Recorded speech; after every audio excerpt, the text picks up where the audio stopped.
Assalamualaikum warahmatullahi wabarakatuh. Bismillahirrahmanirrahim. Alhamdulillahirabbil alamin. Allahumma shalli ala sayyidina Muhammad wa ala ali sayyidina Muhammad.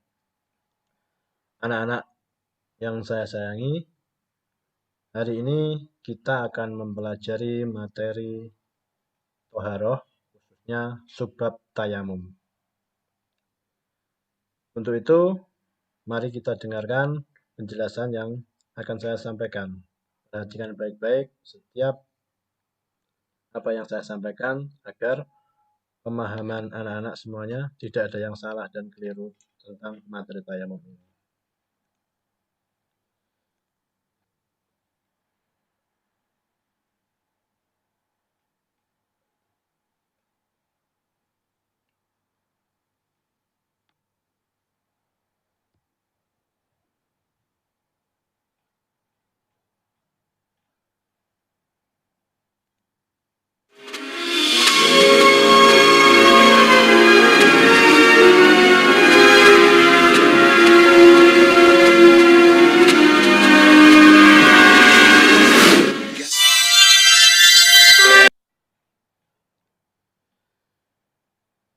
Oke anak-anak, langsung saja kita mulai pembelajaran tayamum pada kali ini.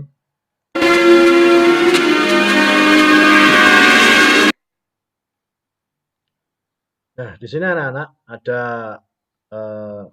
hal-hal yang akan kita pelajari mulai dari angka 1, 2, 3, 4, 5, 6, 7, 8, 9, terakhir 10 ini. Kita akan mulai satu persatu.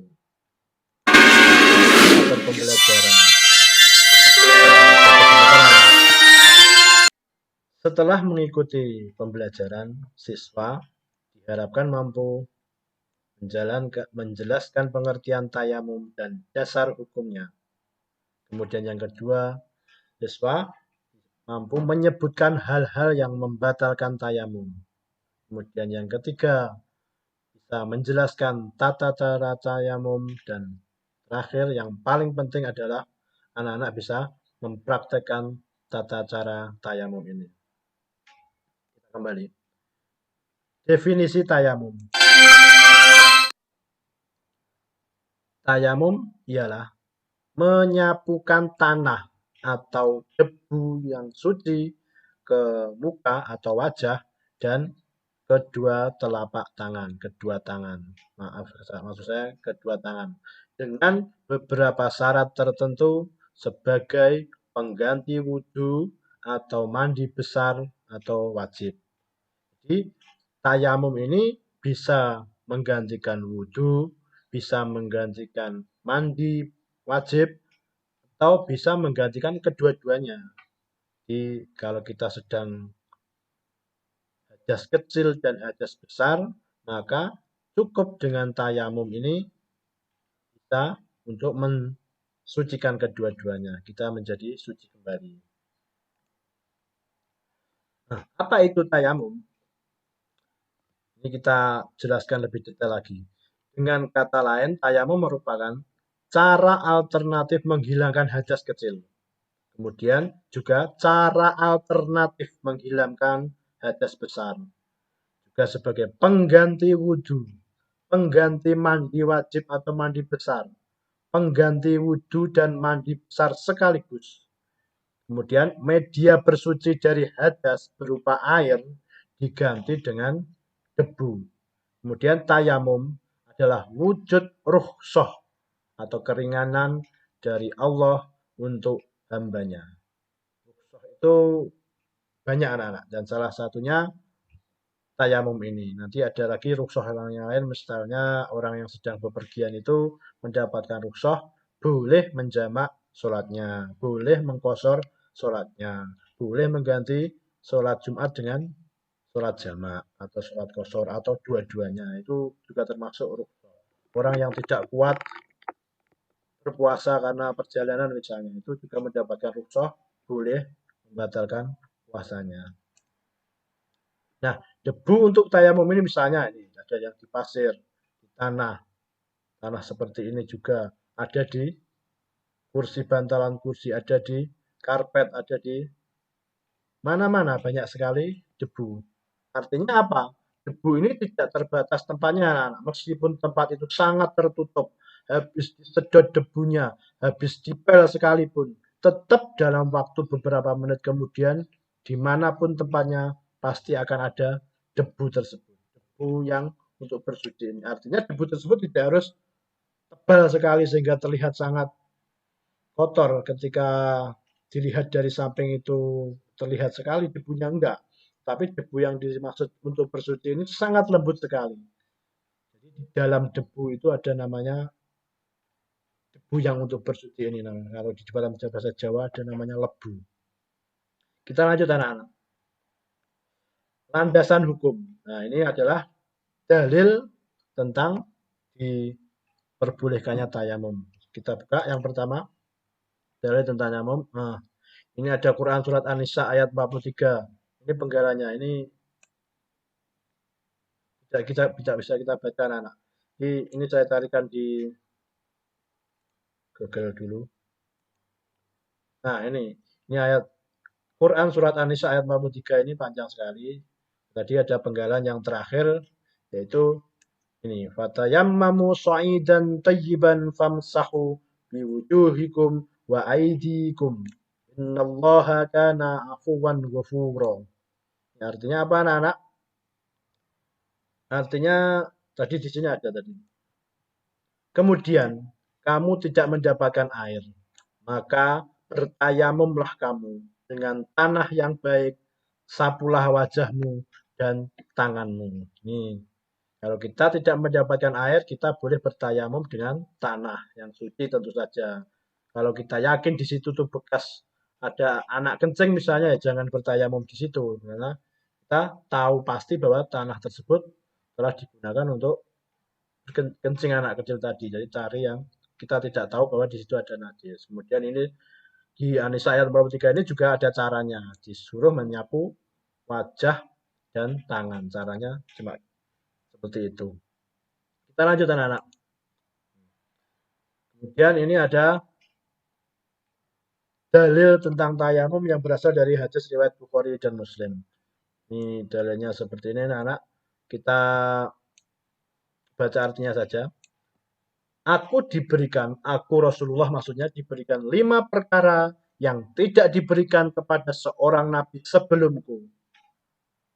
Ini salah satunya. Aku ditolong dengan dimasukkan rasa takut sebulan sebelumnya. Jadi sebulan sebelum terjadi sesuatu itu Rasulullah sudah tahu sehingga dikasih rasa takut. Ini justru pertolongan Allah karena kita bisa membuat antisipasi. Kemudian yang kedua, dijadikan tanah sebagai masjid dan media bersuci.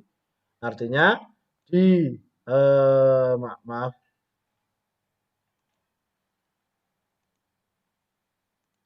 sampai sini ya. Dijadikan tanah sebagai masjid dan media bersuci. Artinya dimanapun tempatnya anak-anak, seorang umat Nabi Muhammad itu boleh melakukan sholat. Jadi seluruh dunia ini, seluruh alam raya ini adalah tempat untuk bersujud menyembah Allah. Jadi tidak harus di masjid, tidak harus di musola, tapi dimanapun kita bisa sholat. Dan tanah ini juga sebagai media bersuci. Ini tidak pernah ada sebelum Nabi Muhammad anak-anak. Jadi tanah untuk bersuci itu hanya ada pada umat Nabi Muhammad SAW. Hingga dimanapun waktu sholat menemukan seseorang, dia bisa melakukannya. Artinya kita tidak boleh meninggalkan dengan alasan apapun, alasan dimanapun, karena dimanapun tempatnya kita boleh melakukan sholat ini anak-anak. Hadis riwayat Bukhari dan Muslim. Tentu saja tayamum ini adalah cara agar kita tidak meninggalkan sholat. Karena sholat itu hukumnya sangat wajib. Nah ini dari di sini ada catatan bahwa hanya berlaku buat Nabi Muhammad SAW dan umatnya, kemudian tidak pernah disyariatkan sebelumnya. Belum pernah ada syariat tentang tayamum sebelum Nabi Muhammad. Ini berarti sangat istimewa. Kita lanjut anak-anak. Syarat-syarat tayamum. Oke. Syarat-syarat tayamum, 1. memenuhi sebab-sebab diperbolehkannya tayamum sebagaimana telah dijelaskan sebelumnya tadi. Kemudian kita ke sini dulu anak, ada yang terlewat tadi nomor 4. Sebab-sebab diperbolehkannya tayamum. Nih. 1. Karena sakit yang dikhawatirkan bertambah sakit atau bertambah lama sembuhnya jika kena air. Jadi kalau kita sakit dan menurut dokter kalau kena air sakit kita itu justru bertambah parah atau tidak sembuh-sembuh, maka kita harus menuruti nasihat dokter tersebut. Kita tidak boleh berwudu, kita tidak boleh terkena air, maka kita bisa menggantinya dengan tayamum. Dan yang kedua, karena dalam perjalanan, misalnya ini dalam bis atau kereta atau kendaraan umum, pesawat, di mana itu tuh milik bersama sehingga tidak boleh sembarangan berhenti. Kita tidak harus meninggalkan sholat karena kita bisa mengganti wudhu kita dengan tayamum. Nanti berwudhu dengan debu yang ada di depan kita, di kursi-kursi, di jendela, bis itu juga bisa. Maka kita tetap harus sholat meskipun dalam kendaraan. Di bab sholat akan dijelaskan bagaimana cara sholat di dalam kendaraan. Kemudian selanjutnya, karena tidak ada air dan sudah mencari air tetapi tidak mendapatkan air. Nah, ini artinya sudah ada usaha. Misalnya di sekolah kalian airnya mati, kemudian sudah masuk waktu duhur. Tidak boleh serta-merta kemudian bertayamum. Harus mencari air di sekitar sekolah kalian. Gitu ya. Jadi harus ada usaha dulu sudah mencari air. Kecuali ternyata di seluruh kota atau kabupaten tersebut listrik mati sehingga tidak ada yang punya air karena PDAM-nya juga ikut mati sehingga semuanya tidak punya air. Itu sudah tidak ada air, kemudian sudah mencari ke kanan kiri juga tidak ada air, baru boleh bertayamum. Lanjut, ada air tetapi udara sangat dingin sekali dan membahayakan. Ingat, ini jangan kita jadikan hukum kalau kita bangun subuh dingin kemudian serta-merta tayamum sajalah. Kan dingin, tidak. Yang dimaksud ini adalah sangat dingin sekali. Jadi kalau di daerah kita di Jawa ini mungkin hanya daerah-daerah tertentu yang mengalami sangat dingin sekali. Kalau hanya dingin saja tentu saja semuanya dingin. Tapi kita harus kita tahu diri mana yang dingin, mana yang sangat dingin sekali ini. Biar kita harus bijak. Lanjutnya anak-anak, ada air tetapi tidak cukup untuk berwudu atau mandi. Maka kita boleh tayamum. Kemudian ada air tetapi hanya cukup untuk diminum saja. Maka kebutuhan untuk minum ini harus kita pentingkan karena minum ini tidak bisa kita ganti sedangkan wudhu dengan air itu bisa kita ganti. Maka airnya diminum sedangkan wudhunya diganti dengan tayamum ini. Ada air tetapi tempatnya sangat jauh sehingga apabila ke sana waktu sholat sudah habis. Bisa dibayangkan ya, misalnya di Kabupaten A jadi kekeringan, tidak ada air. Kalau nanti harus ke Kabupaten B yang ada airnya di sana, maka justru waktu sholat akan habis untuk mengambil air tersebut. Maka tidak perlu ke Kabupaten B tersebut, cukup bertayamum. Yang terakhir anak-anak, ada air tetapi apabila ke sana membahayakan jiwa atau harta. Ini ada orang jahat yang bisa merampok, bisa membunuh, maka kita tidak perlu mengorbankan nyawa kita karena Islam itu sangat menghargai nyawa. Karena kalau kita sudah mati misalnya, maka kita sudah tidak bisa beribadah kepada Allah lagi. Sedangkan kalau kita bertayamum, kita tidak membahayakan jiwa kita tetap akan bisa beribadah. Kita lanjut anak-anak yang tadi, yang nomor 5 ya. Syarat-syarat tayamum. Ini, 1. Memenuhi sebab-sebab yang diperbolehkan tayamum sebagaimana telah dijelaskan sebelumnya tadi. Kemudian yang kedua, sudah masuk waktu sholat anak-anak. Artinya apa anak-anak? Kalau sebelum waktu duhur kalian sudah bertayamum, tujuan tayamumnya untuk waktu duhur, ini tidak boleh. Kalau sudah masuk waktu duhur, baru kita melakukan tayamum. Itu ya bisa dipahami ya. Kita lanjut. Rukun tayamum. Nah, tata cara tayamum dulu anak-anak. Oke, di sini ada tata cara tayamum. Ada dua anak-anak. Yang pertama, menurut Imam Hanafi dan Imam Syafi'i, cara bertayamum itu ada dua tepukan. Jadi tepukan pertama itu untuk mengusap wajah, kemudian tepukan yang kedua itu untuk mengusap tangan. Dengan cara yang kedua, menurut Imam Maliki dan Imam Hambali, cara bertayamum itu cukup sekali tepuk dan kemudian digunakan untuk mengusap wajah, kemudian langsung tangan sekaligus.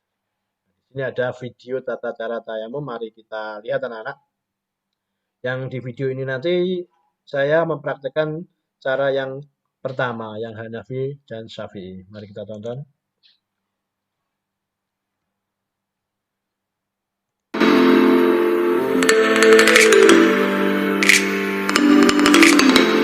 Yang pertama, ya tayamum itu nawaitu tayamum listibahatis sholati fardhol lillahi ta'ala. Saya berniat tayamum listibahatis sholati ini untuk keperluan sholat fardhol lillahi ta'ala. Fardu karena Allah Ta'ala. Kata kedua, ambil cium dan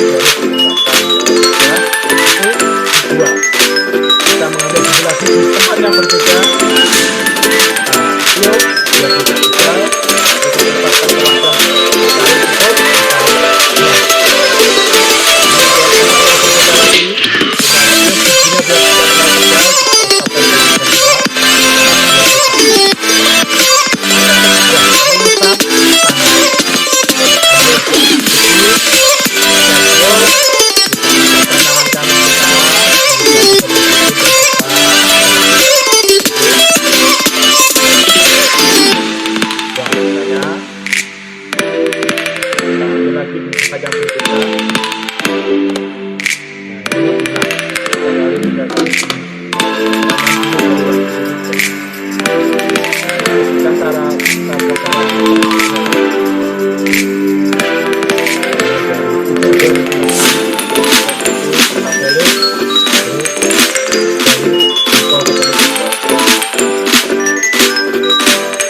Itu adalah tata cara tayamum yang lumayan lengkap.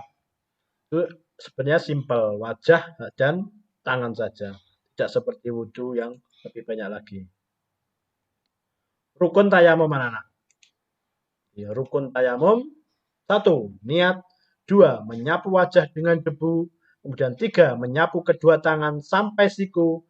Yang keempat, tertib. Jadi harus urut wajah dan tangan dulu. Kembali. Sunnah tayamum. Jadi sunnah itu kalau kita lakukan maka menyempurnakan tayamum kita. Tetapi kalau tidak kita lakukan maka tidak membatalkan tayamum. Nomor 1 menghadap kiblat anak-anak. Jadi kita bertayamum menghadap kiblat. 2 membaca basmalah. 3 meniup atau menipiskan debu di telapak tangan tadi dengan cara ditiup tadi atau ada juga cara yang lain di gini-gini kan anak. Antara tangan yang satu dengan tangan yang di ini juga ada. Nanti kita ditiup gini. Itu tujuannya agar debu di tangan itu tidak terlalu tebal. Kalau tidak dilakukan bagaimana? Ya enggak, tidak apa-apa, ini hanya sunnah. Dan yang keempat, mendahulukan anggota yang kanan kemudian yang kiri. Seperti tadi, anggota tangan yang kanan dulu baru kiri. Kemudian 5, menggosok sela-sela jari setelah menyapu kedua tangan. Sela-sela jari itu ini anak-anak. Nah, ini. Gosok sela-sela jari. Kalau tidak dilakukan juga tidak apa-apa. Kemudian yang terakhir, membaca doa setelah tayamum.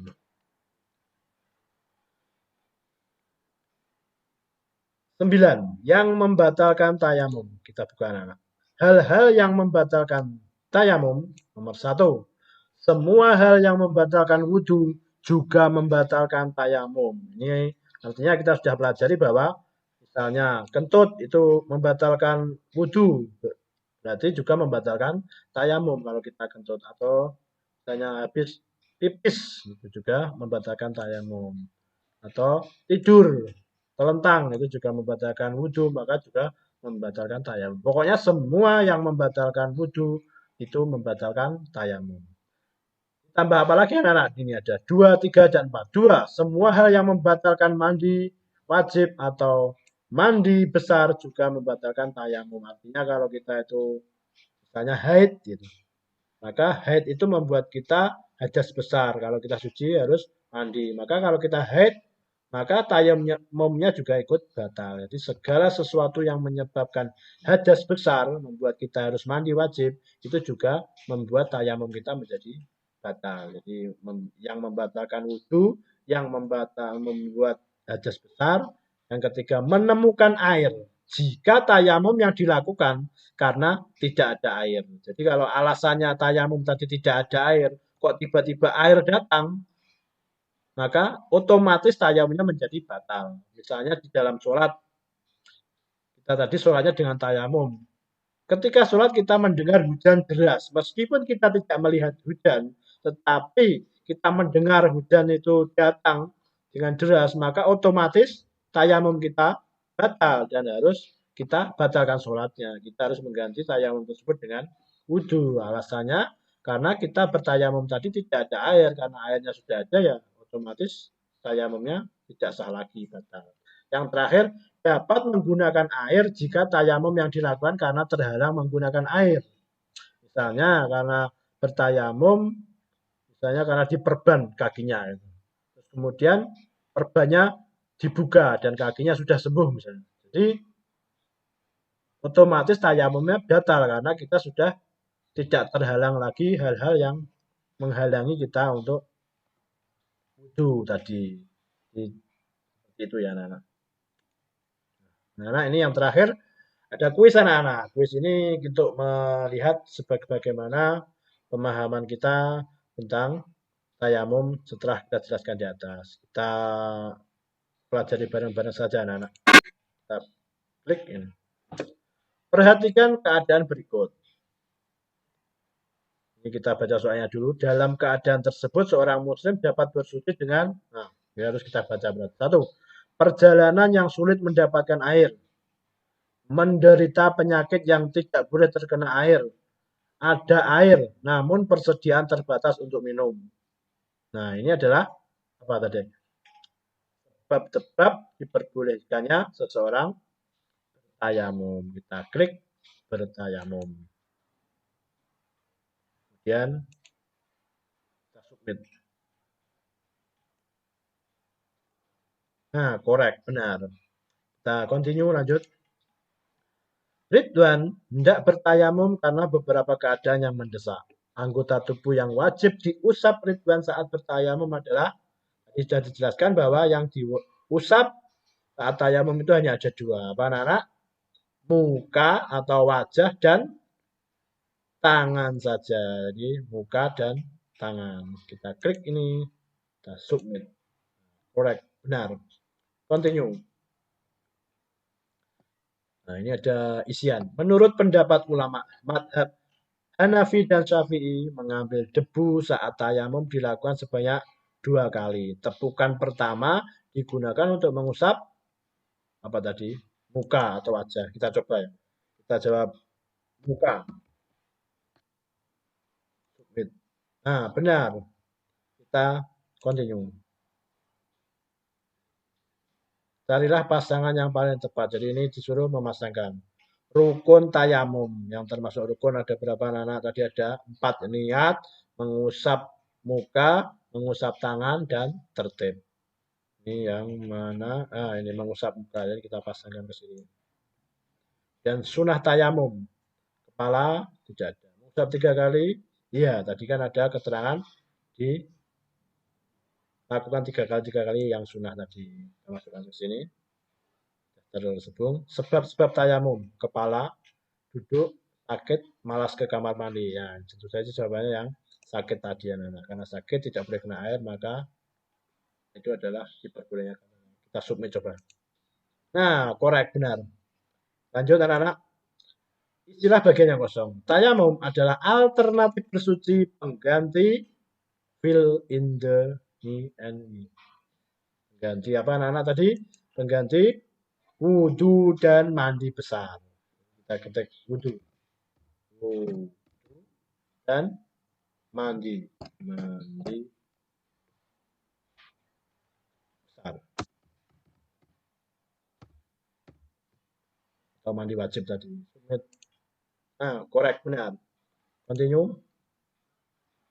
Bagian badan yang mana yang pertama diusap saat tayamum?